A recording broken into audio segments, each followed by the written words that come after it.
Sinampal ng katotohanan ni Yen Santos ang publiko matapos nitong aminin na may third party sa hiwalayan nila ni Paulo Contis.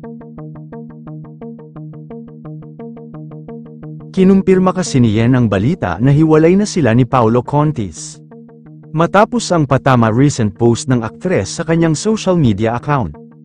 Hindi naman rektang sinabi ni Yen kung sino ito at alam naman na ng lahat kung sino ang tinutukoy ng sexy actress. Walang iba kundi ang kapuso actress na si Arasan Agustin.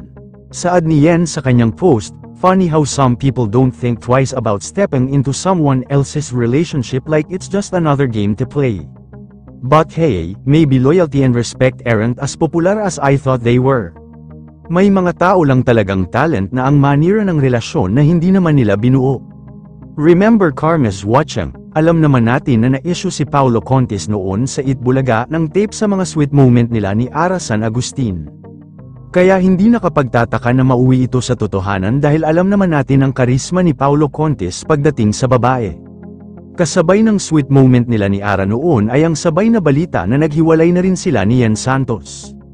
Naging malinaw lang ang lahat sa ipinost ni Yen na may third party talaga sa kanilang hiwalayan ni Paulo.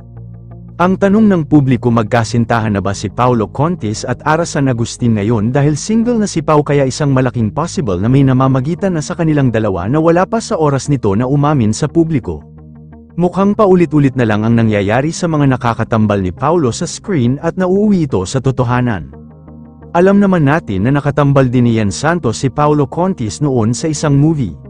Dito din na-develop ang pagkakaibigan ng dalawa at makalipas lang ng mga ilang buwan ay mayat-maya na silang nakikita sa labas na magkasama at walang takot sa publiko na ma-issue sa madla.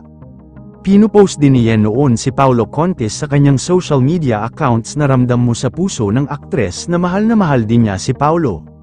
Ngunit ganito na naman ang nangyari, iniwan siya at muli na namang na-involved sa babae si Paulo at hindi naman natin masisisi ang aktor sa ganitong senaryo. Dahil mukhang nasa loob pa rin ng aktor ang pagiging binata at hindi na maalis sa dugo nito ang matinik sa mga babaeng nakakasalamuhan niya.